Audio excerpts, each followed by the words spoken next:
Hi, this is Cheryl back with you with Farmhouse Frugally. Today is day 8 of our 12 days of Christmas, and we are doing Farmhouse.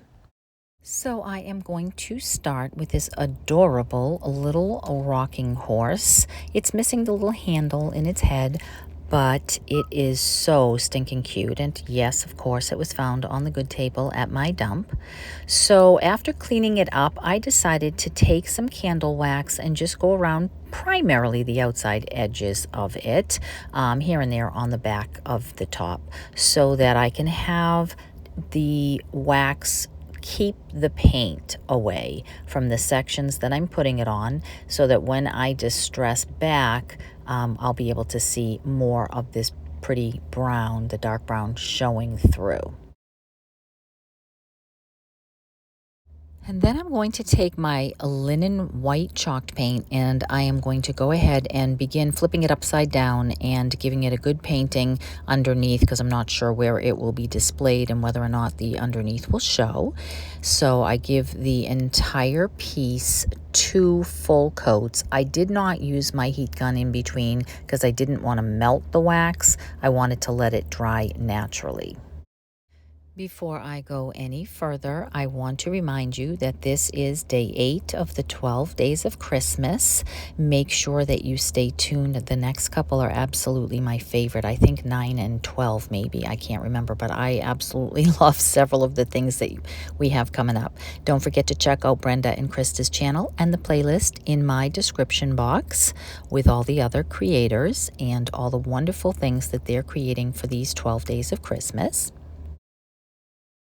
Once both coats are finished and completely dry, then I just took a little plastic scraping tool and I went ahead and scraped the areas where I had put the wax so that I could distress back to the dark color. Now obviously you can use a sander, you don't have to use the wax here. It just gives it a little bit of a different look. It makes it look a little more chippy and like it's actually worn over time. Sometimes you get that look with the sander, but sometimes with the sander it looks like you took a sander to it. So I wanted to make this look very old and vintage and farmhouse.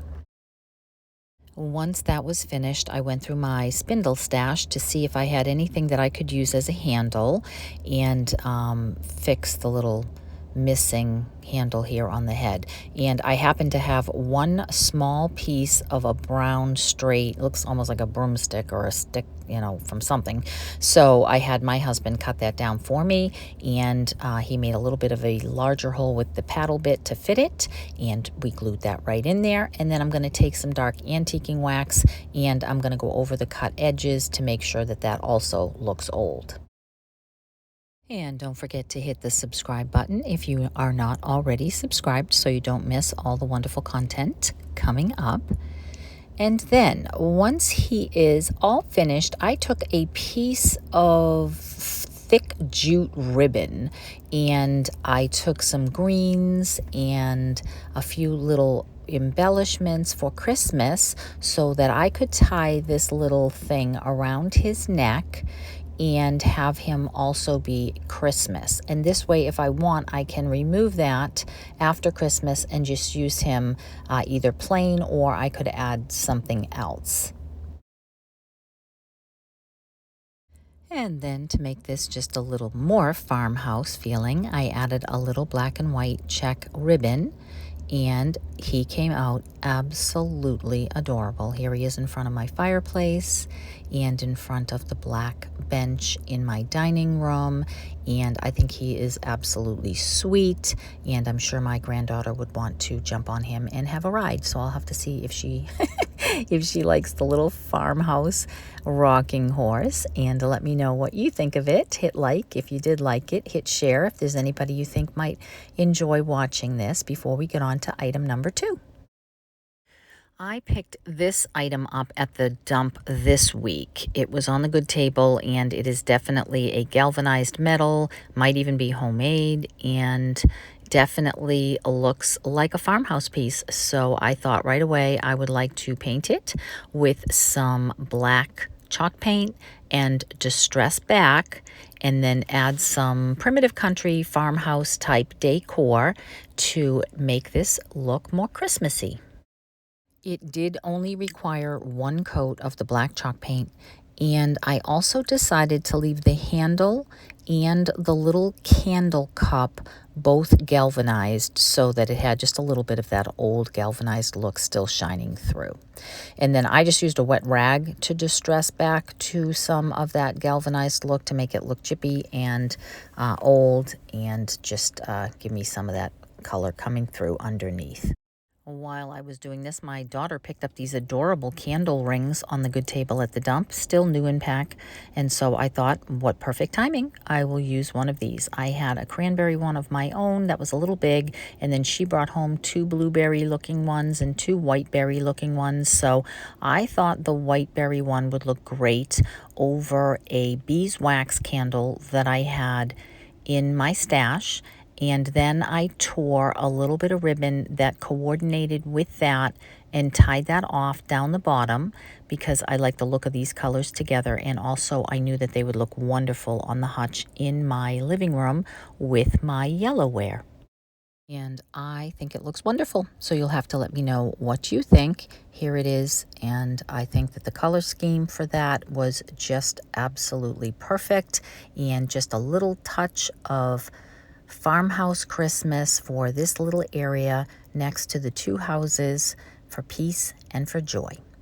Now that takes me on to number 3. I had this little red and white striped fabric, and I wanted to use it to make some simple old-fashioned candy. But instead of candy canes, I decided I would make some peppermint sticks. So I went ahead and took some clothes pegs and took a piece of Scotch tape and just kind of made that little indent on the head of that kind of go away by straightening that out. And then I just simply wrapped them with the fabric, keeping the stripes the way that I wanted and making sure that the fabric overlapped each other, gluing both the beginning and the end of these.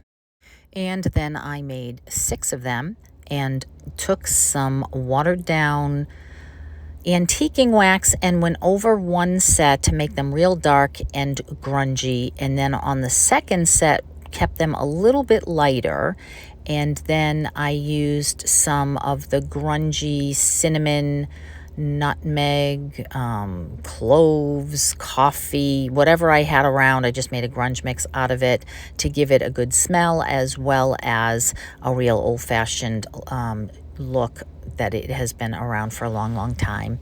And then I put them together in little bundles with some twine and a little bit of greenery and a couple of pine cones to make these very rustic. And then I displayed them several different ways here to give you some ideas of some things that you could do with these. Don't forget to hit like. Don't forget to come back tomorrow. I really know you're going to love tomorrow. Don't miss tomorrow. And then we will continue on for the rest of the weeks.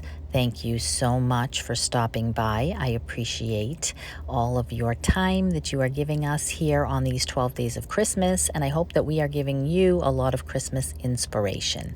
So I will see you tomorrow. Take care.